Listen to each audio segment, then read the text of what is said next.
Thanks everybody for joining us this evening to the forum online. Hopefully you brought a cocktail or dinner with you. If you have, please, partake and go forward. So this evening, Congressman Rob Wittman is with us. Again, thank you for joining us. I'll turn it over to Mike Ginsberg, who's on the steering committee with me on SUV GOP. And he'll give us a little background on SUV. That's pretty standard for us. And then we'll introduce the congressman. Mike, I'll turn it over to you. Appreciate it. Thank you, Ron, for that introduction. And it's really exciting. We're very excited for today's event and for the forum with Congressman Wittman. It's very exciting. SUV has been very active over the past year now. SUV, of course, stands for the Suburban Virginia Republican Coalition.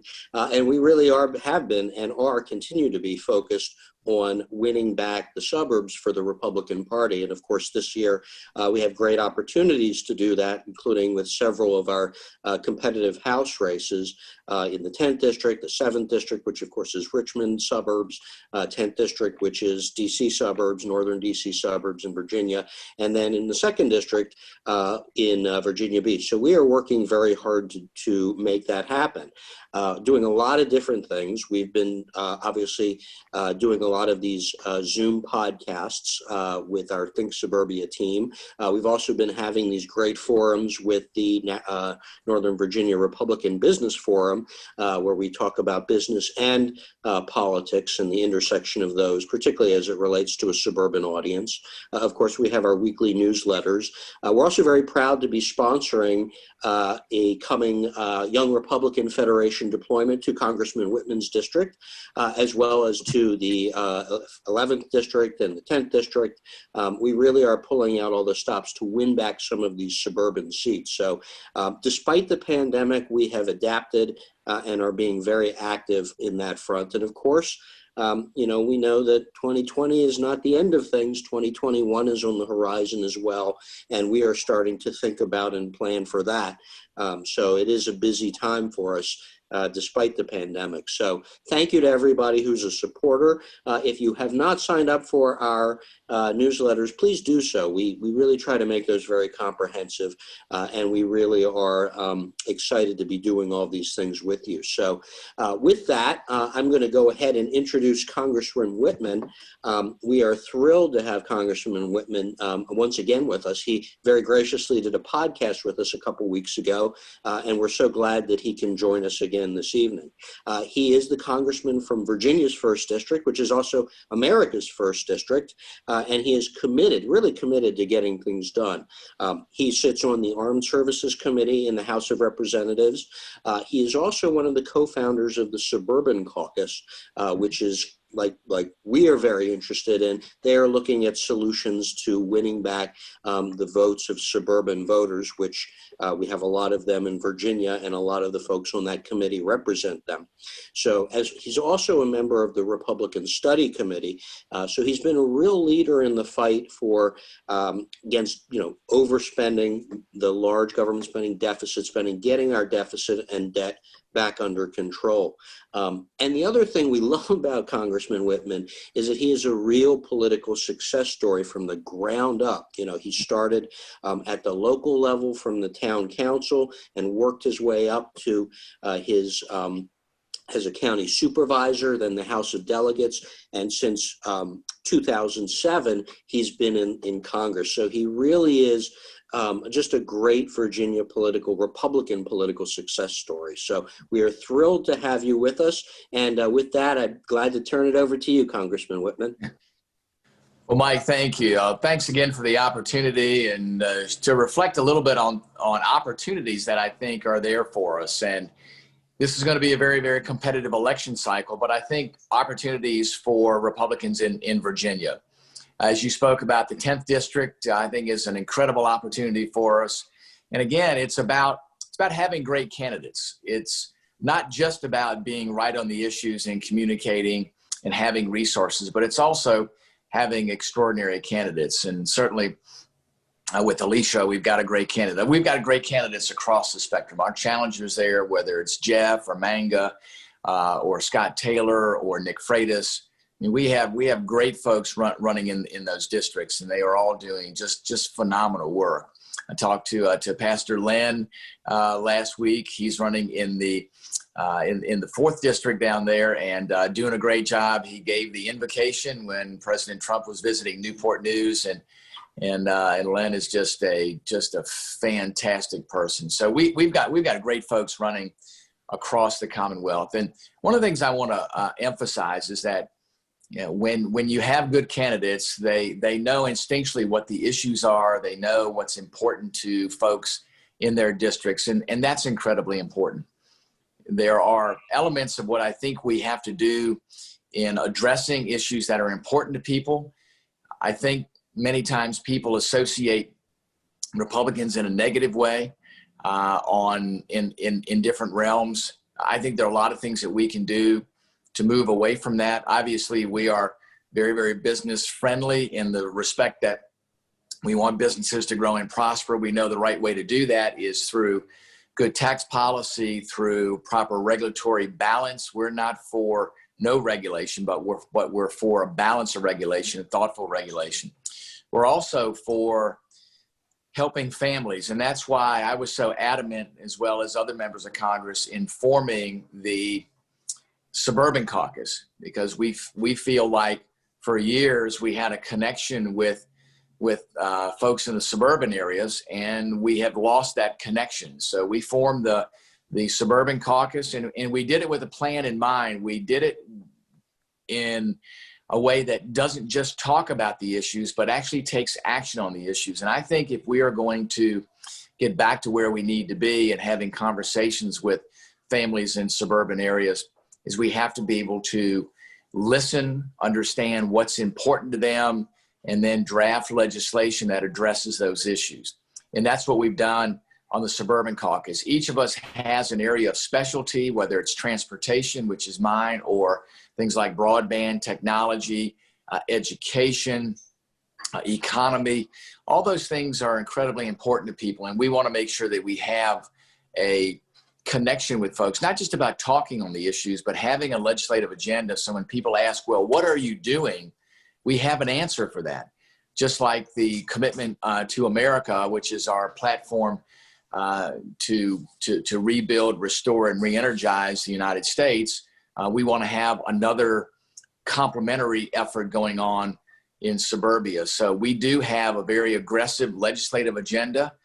There are a number of bills that I put forward, as well as other members of the Suburban Caucus, as well as other members of our Republican caucus, that address issues that are important to getting broadband to all areas of not just the state of Virginia, but all across the nation. And while a lot of folks think, well, suburbia is already covered, many areas in suburbia are not covered by high speed. So our effort is to do that. I think for us to be successful on the state level, that we absolutely have to do the same thing. I think that we absolutely have to connect with suburban voters at every level, not just at the congressional level, but also at the local level, whether it's local elected officials. And our local elected officials do a very good job. Our Republicans there do a very good job in connecting with voters.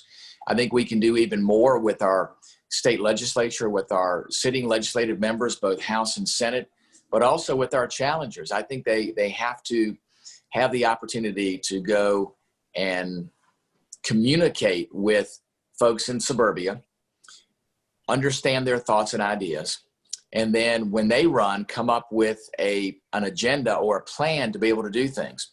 Another thing too is our incumbents in office need to work with folks across the spectrum in the party to develop a suburban agenda.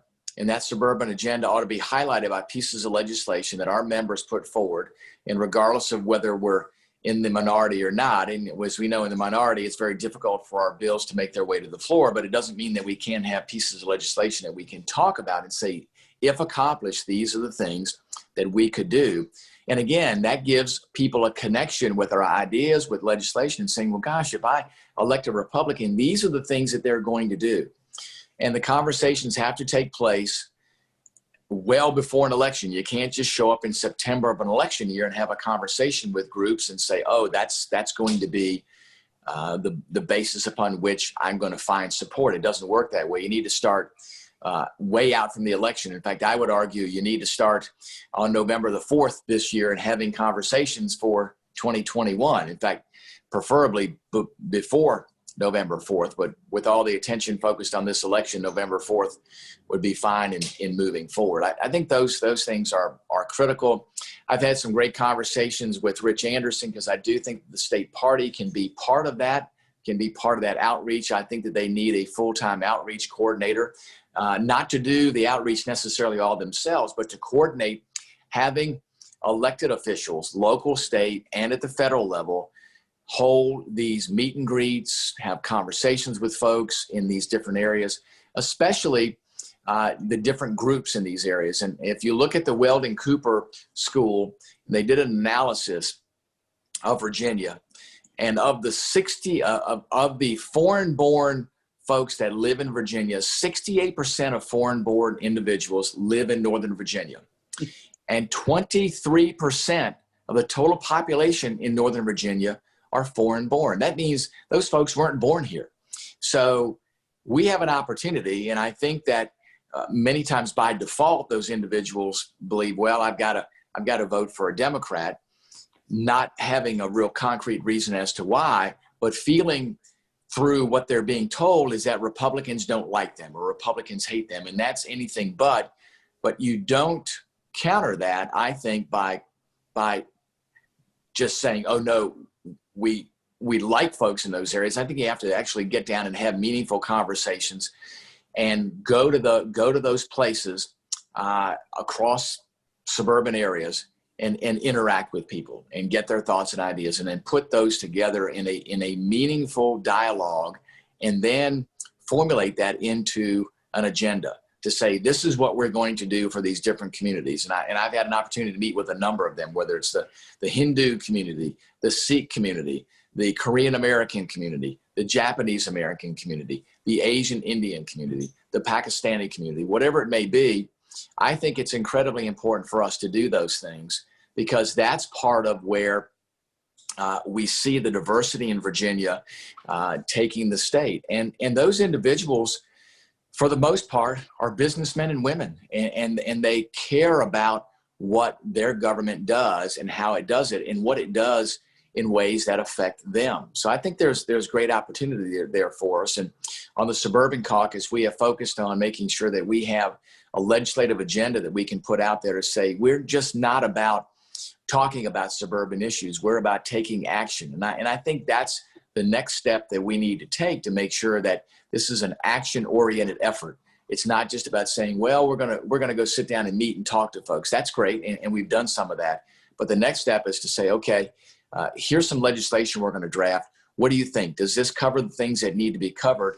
And then we have an agenda that actually means something. It's more than just saying, well, we are cognizant of the issues that these communities face.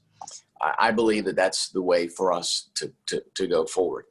So we're working on that, as well as making sure we're having conversations with folks about fiscal responsibility. We're doing a lot with COVID. We voted against this HEROES Act, which is $3.4 trillion, much of it unrelated to COVID. In fact, 14 Democrats voted against it. In fact, Representative Spanberger said it was nothing more than a Democrat messaging bill. It wasn't a serious attempt at getting at the issues there with COVID-19. The interesting thing is on Friday, we began what's called a discharge petition. And a discharge petition is one where if 218 members of Congress, that is the majority members of Congress, sign on to it, it forces a COVID-19 relief bill to the floor. Not the HEROES Act, which is what Nancy Pelosi is standing by, but a bipartisan bill that we know could pass the House, and we're pretty confident that it will pass the Senate, but we can't get it anywhere because Speaker Pelosi will not bring it to the floor. So if we get 218 signatures, which I believe we will, because there are 25 Democrats have indicated an interest in the same piece of legislation, then we can either move this forward or we can force Speaker Pelosi to bring a bill to the floor, which is exactly what we need to do. And it's those types of things that we can do, even in the minority, to make things happen, because businesses are hurting out there. I hear from them each and every day about the payroll protection plan. And there are $138 billion left over in the CARES Act that can't be accessed because those programs have expired. So we want to make sure we make those dollars available to folks and help businesses across the spectrum, as well as families. And those are things that make a difference in people's lives. And those are the things that I think we need to be focusing on. And for the business community too, we've seen the elements of tax policy, of the light-handed regulatory approach that all have positive effects and things that we stand for. And they are, I think, things that are incredibly important to people. So that's where we are moving forward. Obviously, national defense too is incredibly important. The efforts we put forward this year to increase defense spending in key areas like an additional Virginia-class submarine, which, by the way, will just happen to be will be in construction here in Virginia once we get this passed, and enhancements to different areas of our military, including a pay increase for members of the military, which is incredibly important. All those things very, very beneficial to Virginia. As you know, Virginia is a true contributor in the largest sense of almost any state out there. If you look at it per capita, we are the largest state in contribution to our nation's military. So that's incredibly important also. So those are the things that we're working on. And I want to make sure that we are continuing along those lines. And I'd love to hear your thoughts, ideas, or answer your questions about the things we need to do going forward. So, Mike, with that, I'll turn the floor back to you and ready to answer some questions. Or Ron, Yeah, one of us, we all have a bunch of questions.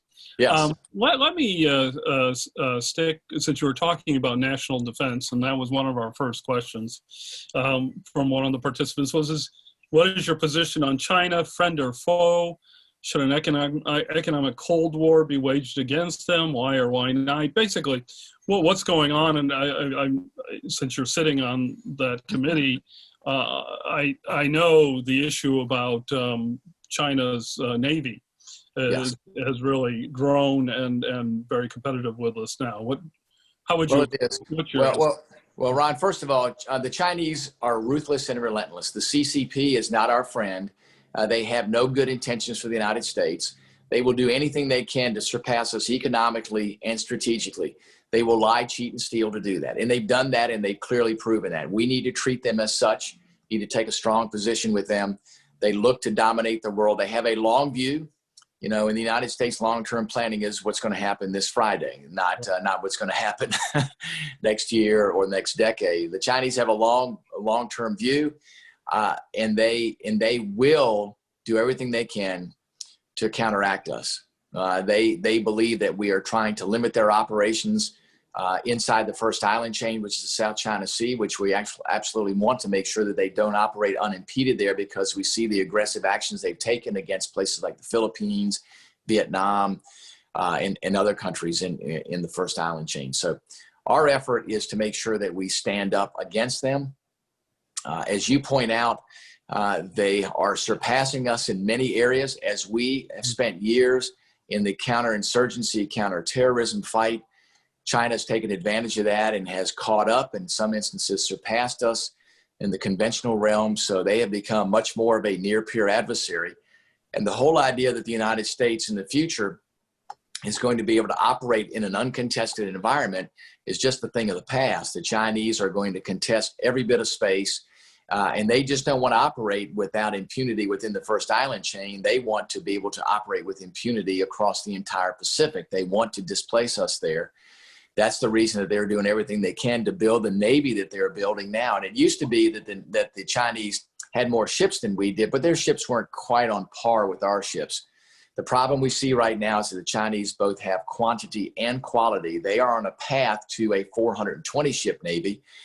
We are on a path to a 355 ship Navy. Now, I still believe that our Navy can and will be superior. I had a great meeting this past Friday with the director of OMB, Director Vogt, Russ Vogt, and he was great as to the administration's commitment to having the necessary naval presence through the president's budget for the next year. I had a great conversation, about an hour and a half, about what I thought needed to be in that budget, what we need to reflect in this nation's Navy. And I think that we will be there, but this is not a one-year game. This is a long game where we're going to have to do a lot to be able to rebuild.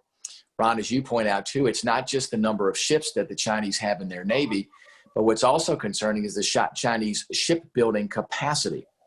If we were to enter into a long-term conflict with China, they have the capacity to build as a counter to attrition. So if a ship gets sunk, they have the ability to go in and build a ship to replace it.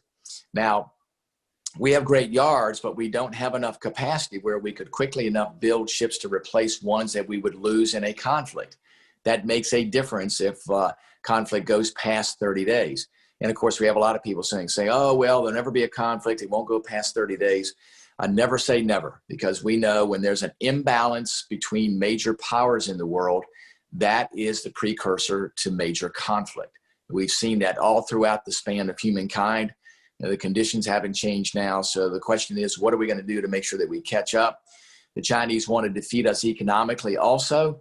We see what they do in intellectual property theft. We see what they do in demanding that businesses that operate in China hand over all their intellectual property. We see that what they do is to reverse engineer that.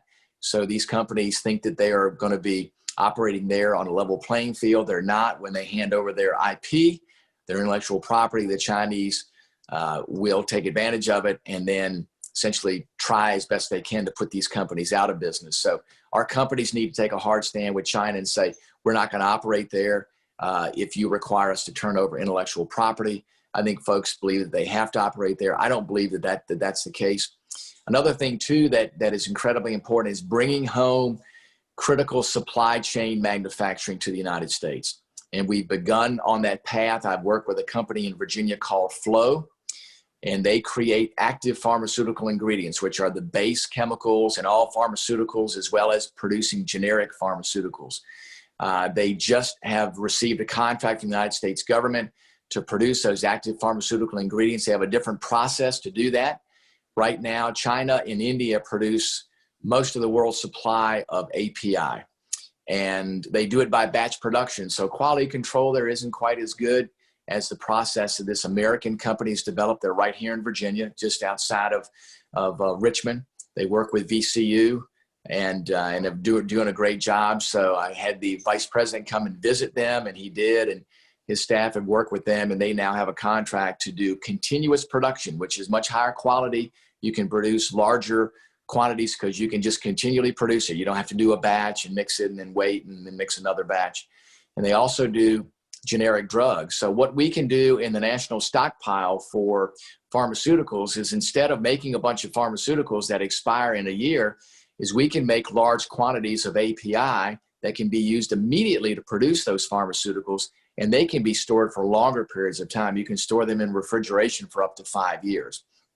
So we need to be doing things like that, as well as bringing home both the mining and refinement of rare earth minerals. And the Department of Defense has finally come to the table. I've been after them for the past, 5 years, because we have Micron, the only foundry left in the United States, right there in Manassas. And they could do trusted source production for the United States military to make sure we're not reliant upon the Chinese for semiconductors. And for that matter, other companies in Virginia that could do printed circuit boards. But that being said, the Department of Defense did just enter into a contract with 3 mines to produce exclusively for the United States rare earth elements. Because remember, China controls 98% of the rare earth element raw materials around the world. So those are some of the things that we are doing. We've got to get more of that critical supply chain back home. Not everything. We don't need to be manufacturing low quality goods, but advanced manufacturing, value added manufacturing that the Chinese do, we need to be bringing that back home, especially things that are strategically important for the country. Because we've seen with COVID, if we rely upon them, it puts us in a very, very precarious position. And it also encourages the Chinese to pursue some nefarious efforts against the United States, which, regardless of what you believe about the COVID-19 virus, we do know that it originated in Wuhan. And I think the story is still to be told about what exactly happened with that. Right, that's correct. Yeah. Mike, can you grab the next question? one of the questions I hear a lot, particularly from younger voters, Republican and Democrat, is concerns about the environment. These are suburban voters who are concerned about the environment, and having a conservative Republican solution to that end, would be very important. And I know that's something that's very important to you, and I think it's something that the Suburban Caucus has tackled. Can you tell us a little bit about this?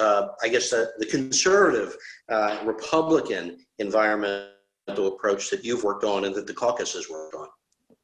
Absolutely, Mike. Well, I think it's on the forefront of people's minds, especially younger voters, folks in suburban areas. Those voters too, very, very much concerned about it. And I believe that we do have a good message. And I remind every Republican that conservatives are conservationists. We want to conserve what our Creator has provided for us. We have an obligation to do that. That's what conservatism is all about. We just don't do as good a job as we need to in communicating that. Things like climate change, we can get into a back and forth about, how much climate change is caused by man. Some people believe 100%, some people believe 0%. I don't believe that it's 100% man. And the reason I don't is because when I was an undergraduate, I actually did analysis of Antarctic ice core. And we could look at the climate and what it was like based on nitrates and nitrites centuries and centuries ago, tens of thousands of years ago. So the globe goes through cycle changes, climate cycle changes. And we can lose a lot of back and forth time about, how much is caused by man, or what we can actually do is to stand up and say, you know what, we need to do things to be more efficient in using energy. We need to do things to reduce our carbon footprint. Why? Because if you reduce your carbon footprint, you have cleaner air, which is a good thing. And the same with being more efficient in using energy. That's more cost effective for the country. That's a good thing.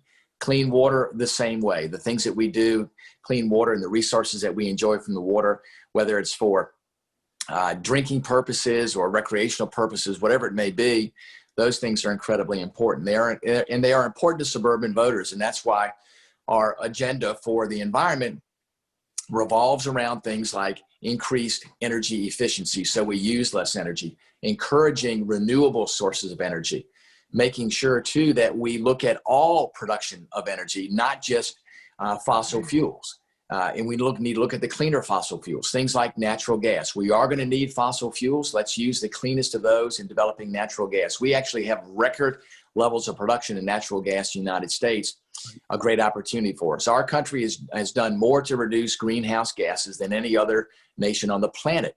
We just don't talk about that. We need to talk more about that. Another thing we need to do too is to be using nuclear power. Our United States Navy has used nuclear power on the small scale more safely than anybody in the history of mankind. Yep. Never a nuclear accident there. We have that technology down.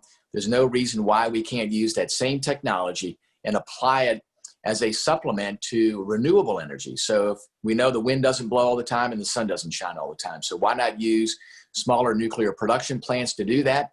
They're safe, they're manageable. We don't have to worry about things like Fukushima, 3 Mile Island, Chernobyl, those types of things. And remember, all of those were a combination of engineering flaws and human failures. All those things are completely avoidable. Like I have a bill in with Representative Luria that says, let's use nuclear power as a major segue in transitioning off of fossil fuels. But again, you're not going to go tomorrow off of fossil fuels. And the whole idea of the Green New Deal with a $93 trillion price tag is just unmanageable. Think about this. If you were to take every household in the United States that made more than $30,000 a year and tax them at 100% rate over 10 years, that's what it would take to raise the $93 trillion to fund the Green New Deal. Just absolutely unbelievable. That's and right. Then you add on top of that all these other elements. So the Green New Deal is not anything that's even workable. What we believe is that you can use free markets, you can use encouragement for different types of technology, and make sure too that it's driven by efficiencies. And when you do that, I believe that you can get where we need to be and in the right place to have a conversation with suburban voters on climate change, on things we're doing to reduce carbon footprint, cleaner air, cleaner water, better environment. All those things are winners. And I remind Republicans all the time, run to this issue. Don't run away from it. We are conservatives. We are conservationists. Right. We want to conserve what our Creator has given us. We've got a great background for that. There's nothing in the liberal or progressive dialogue that gets anywhere close to that. Yet they get the credit for being environmentally conscious, and we don't. But Yeah. it's there for our taking. Yep. I'm going to grab some questions from our participants. From Christina Dobson. Healthcare is such an important issue this year, especially the information being communicated in various mediums, most of which is negative against Republicans and the president. Any updates or input regarding this issue, the healthcare issue?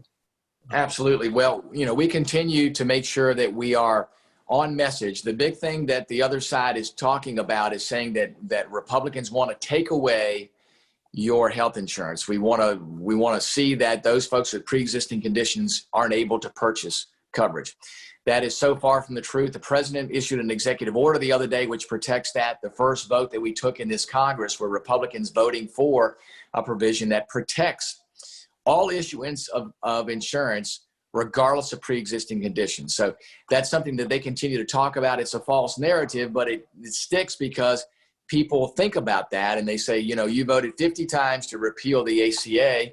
And that's the same thing that they're going to go after Amy Coney Barrett on, is saying she wants to take away people's healthcare coverage. But think about this.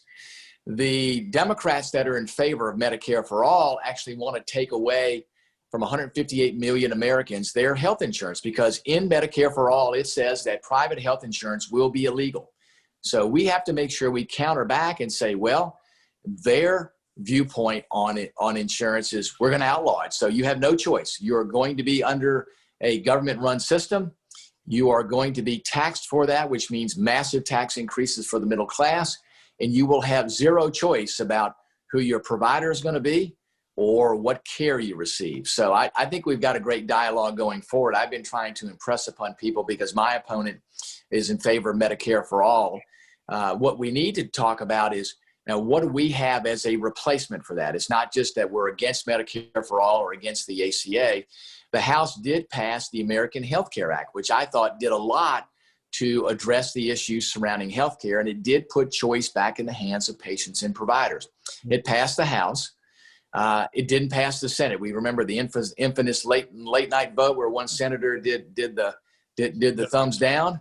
That's unfortunate, because that was the one vote that kept it from coming to cloture where the Senate could even debate it. So then it was, you all promised you were going to do something, you didn't do it. So we got chastised both by Republicans and by Democrats. I think we do have a good plan. The president has a number of planks that he's going to put out there concerning healthcare and making sure that we put the patient and provider back in charge. There's some reforms we're putting in place for pharmaceutical companies to make sure there's more competition there. That we get rid of anti-competitive practices, especially on generic drugs, because we've seen a lot of issues there. Making sure, too, that people now have choice. I got a question in an earlier forum from a student that actually said, I try to purchase insurance. I have to purchase it on the ACA exchange, so I don't have a choice. And very few doctors participate in that plan. Right. So I can't get into a doctor until there's an opening. So while they purchase insurance, they really don't have insurance. And what they pay for that insurance is incredible, because they're required to cover certain things. And what we believe is that there should be choice.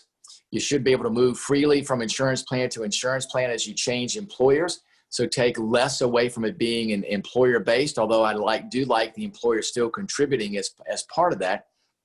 But those are the things I think that we can do to make sure that we have market-based principles there. Another thing we have to do, too, is to make sure that there's transparency.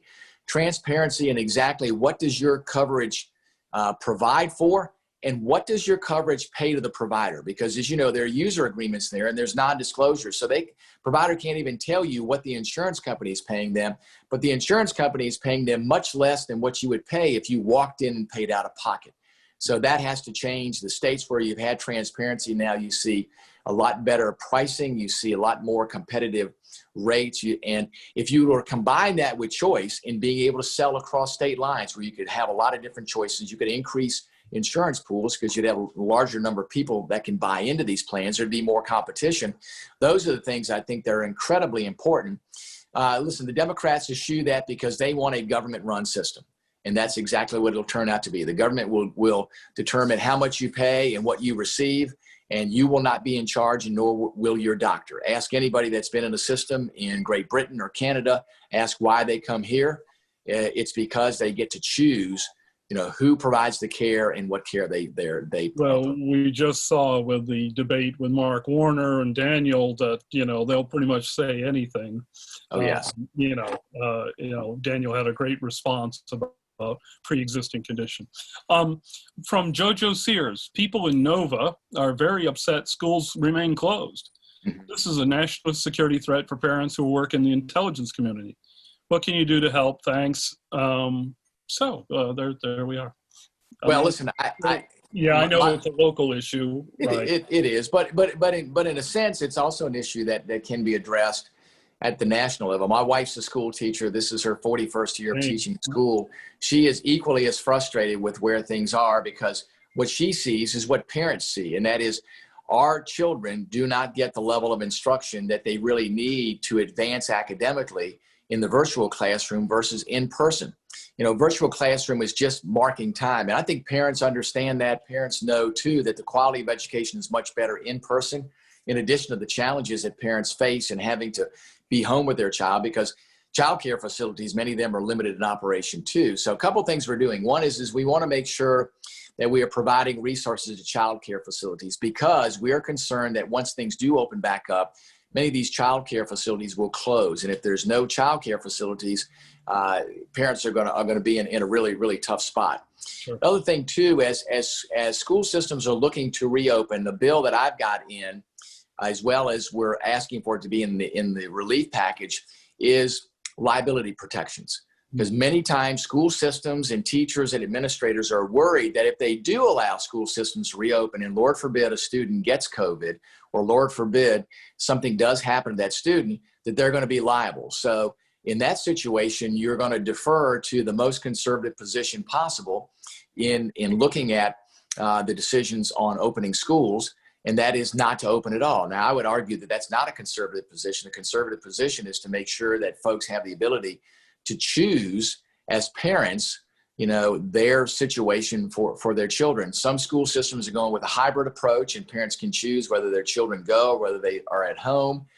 And some school systems are completely open, but those are school systems with smaller populations. So the Northern Virginia school systems are doing the virtual classroom, frustrating a lot of parents. I know that, as we talk to parents, I do a weekly call with my local elected officials, including school board members. So we talk about the issues. I have officials on from the health department, Dr. Williams and others that talk to them. And we understand that there are a lot of challenges there, but there are things that we can do at the federal level to make sure that if it's resources or liability protections that school systems need, that we look at providing those. I think that's where we can help the most, Ron. And listen, Alicia Andrews is making a big issue of these things, especially in Loudoun County. And I told her that's exactly what she needs to do because these local issues really resonate with folks. Yes. And if she is supporting parents that are challenged with this and talking about the things that can be done at the federal level, it's not all a federal decision. It's ultimately up to the locality, but there are things that can happen at the federal level that help. Right. Well, I have my wife is a first grade teacher and she's teaching at a local Catholic school and they're in and yes, out, so that's great. One from Eddie Garcia. A report just came in stating that active duty military suicides have increased by 20%. And there have been a wide range of proposals, but none of them included faith-based programs. As a member of HASC, would you be supportive of introducing an authorization that increases faith-based programs to combat this suicide epidemic? Absolutely, Eddie. I sure would. I think faith-based programs are one of the most effective ways to be able to connect with members of the military and their families as they deal with these issues. We've seen veterans that come back from wartime deal with PTS, and I don't call it a disorder, it's PTS, post-traumatic stress, and what their families deal with, how they have to cope with that, whether they're active duty or veterans. We have to do more there.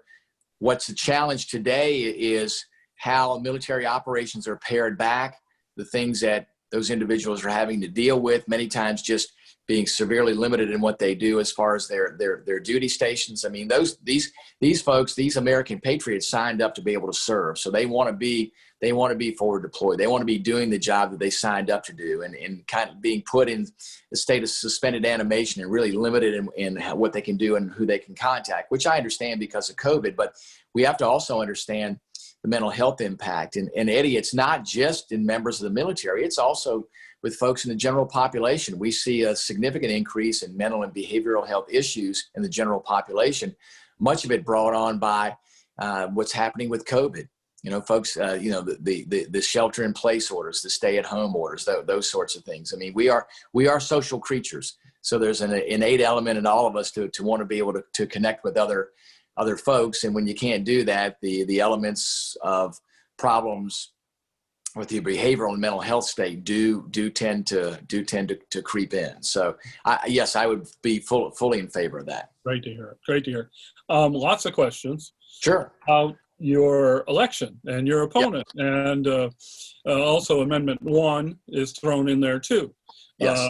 So all of those are very important to you. Yes, absolutely. Well, first of all, I'm in favor of Amendment 1. I think it's listen, it's not the perfect alternative, but it's a lot better than what will happen otherwise with a majority in the House and Senate. We know exactly what will happen there. It will be a partisan redistricting. So I'm fully in favor of it. We talked with other Republicans too, in state leadership, whether it's in the party level or in the House, the state House and state Senate.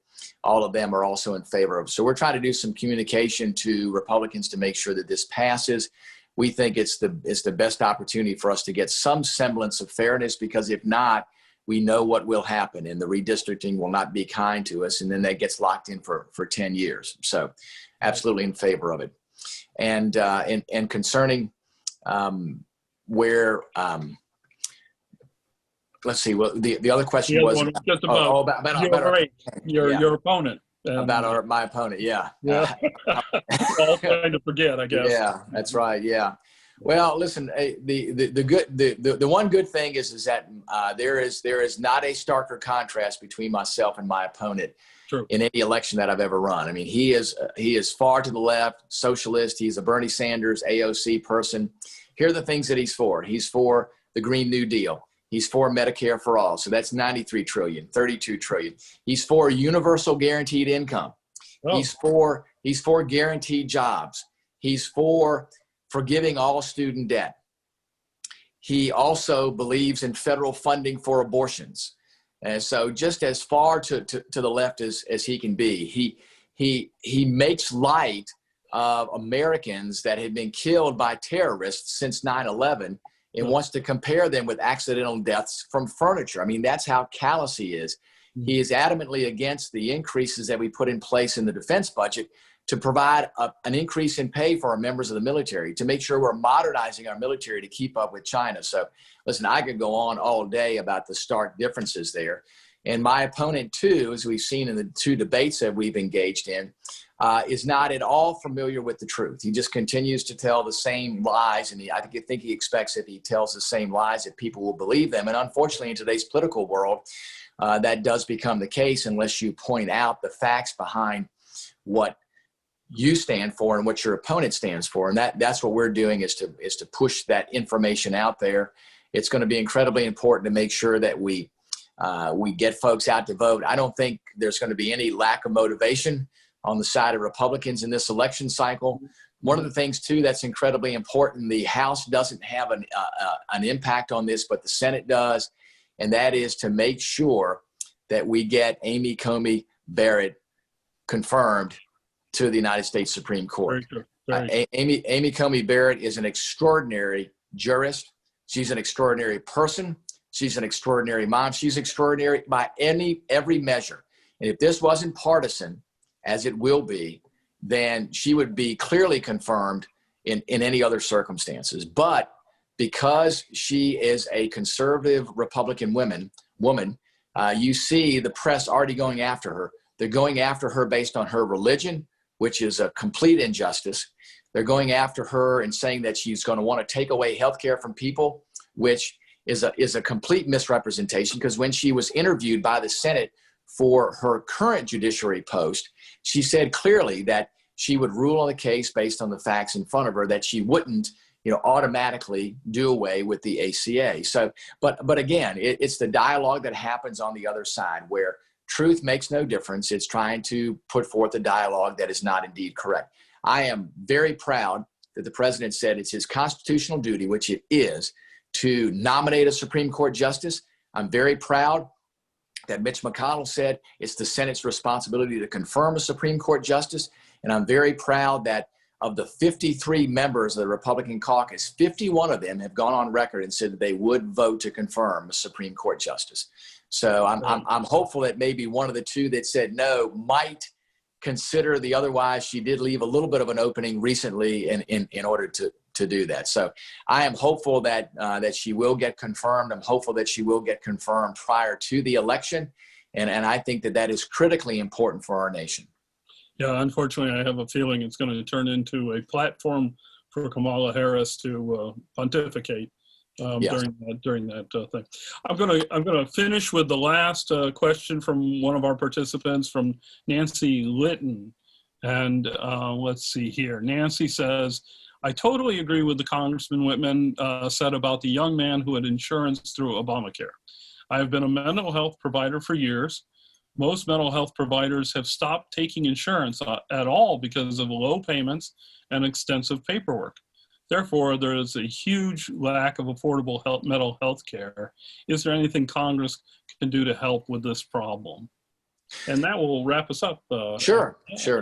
Well, we can. The 21st Century Cures Act does a lot to make mental health care available, but it doesn't do anything to specifically address the reimbursement rates. And that's exactly what we're dealing with in a lot of areas of healthcare, is what the providers are being paid. And in many instances, it's under the actual cost of delivering the service. And it's not just mental and behavioral healthcare providers, it's also primary care physicians. And that's why their practices are only taking a certain number of people within those realms. And it's not just private pay insurance, it's also Medicare and Medicaid patients, because Medicare reimburses under the actual rate. I think it's now like 68 cents on the dollar, and I'll stand corrected on that, but it's somewhere in that realm. And Medicaid reimburses at an even lower rate. So folks struggle with that. And think about it: if you're now going to make Medicare for all, and everybody's going to be reimbursed at that rate, which is less than the private pay rate, or at least equal to it, because remember, Medicare in many instances sets the policy and sets the rates, then how is that going to make things better? Another thing, too, as I talk to seniors, is remember that if it's Medicare for all, it will impact the current Medicare system, which means what seniors rely on now is going to be very different than what they see in the future. And I argue, as you take those resources and you disperse them amongst a larger number of people, you can't help but see that you're going to get less, and wait times are going to be longer. You're going to see less opportunities there for the healthcare that seniors need. And let's face it, they're a greater risk than the rest of the population, yet they are going to see a significant impact if Medicare for all comes about. So you're right. The current ACA is unacceptable by any measure, yet the other side wants to harp on saying that we want people to not have insurance. That is absolutely not the fact. We want to protect folks with pre-existing conditions. We think we have a better way to do it, where you put the patient and provider in charge and do other things to increase competition and transparency. Oh, great. Thanks, Congressman. I mean, there's still a lot of issues we've got to hear that they're talking about. What we don't want to hold you any longer.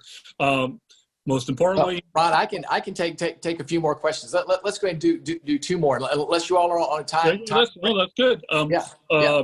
Broadband is one that's come up several times.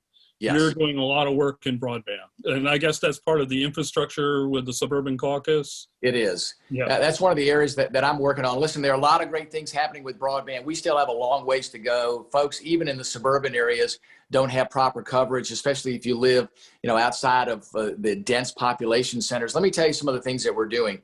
In October, the Federal Communications Commission will be going to auction with new spectrum. It'll be about $15 billion worth that'll go out there. It will allow about 200,000 additional Virginians to be served by broadband. That's significant. Another thing too that's happening is I have a bill in called the Securing Rural America Act, or Serving Rural America Act, which is going to provide additional dollars that can be leveraged by providers, ISPs, internet service providers, and telecoms to expand service, to accelerate investment.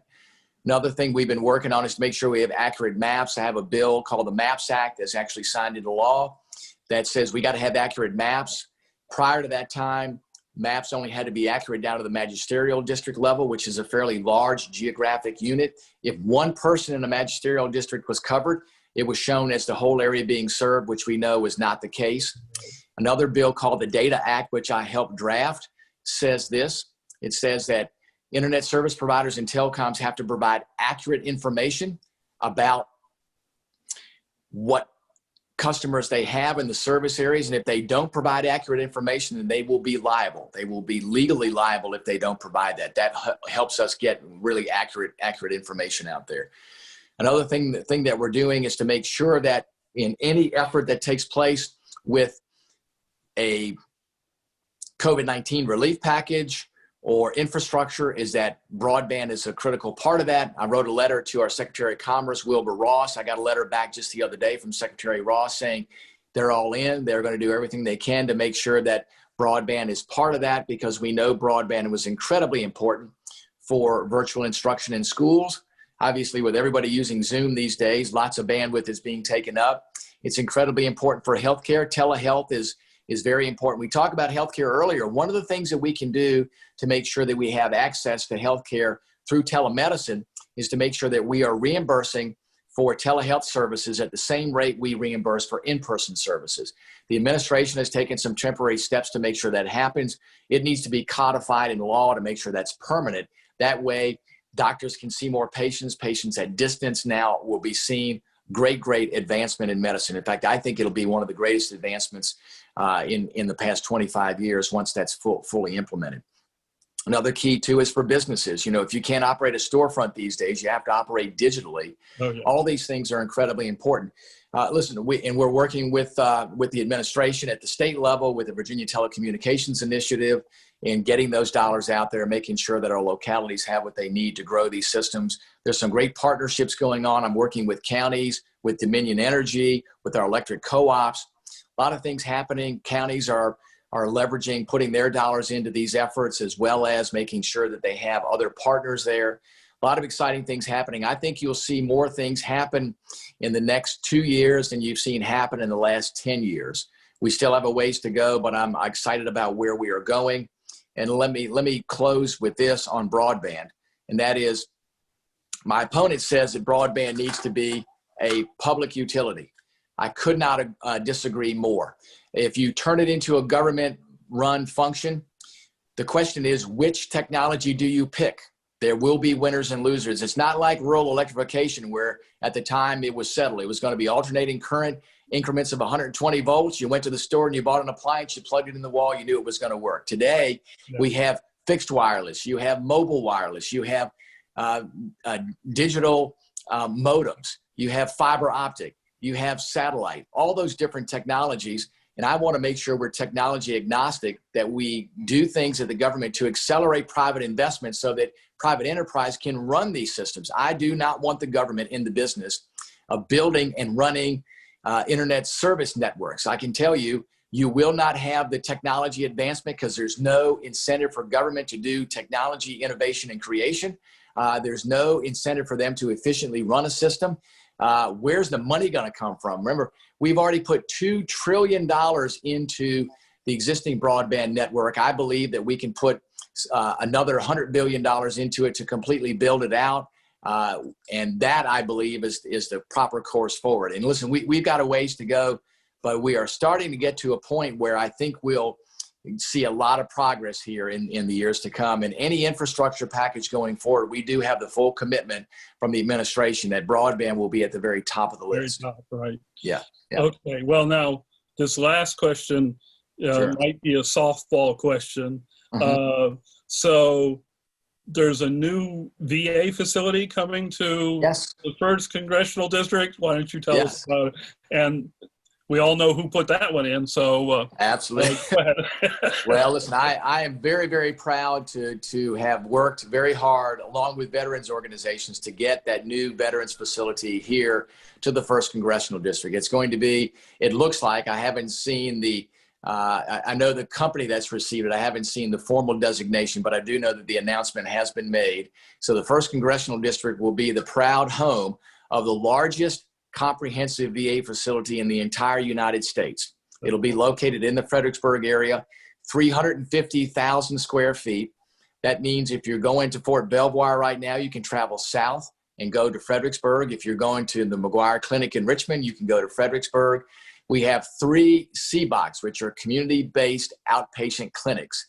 Those will continue to stay open while they build the new facility. The new facility will be operational in 2024. And they will transition these CBOCs out. So they're not going to close all at one time. They will transition the physicians from the CBOCs to the new comprehensive care facility. Some of the providers at the McGuire Clinic in Richmond will move to Fredericksburg, and then they will fill the rest of those vacancies there with new providers. It will provide services in all specialties. So if you need a cardiologist, an oncologist, a rheumatologist, whatever it may be, they are all going to be there in Fredericksburg. So 350,000 square feet. There will also be facilities there for our veteran service organizations. So folks like the DAV and others that help veterans. It is going to be a world-class facility, the biggest in the United States. That's wonderful. That's really Yeah. great. Okay, well, thanks again. It's 7 o'clock hour. Yeah. Mike has run off because tonight he is the official captain for the Ravens. He actually goes on television. Wow.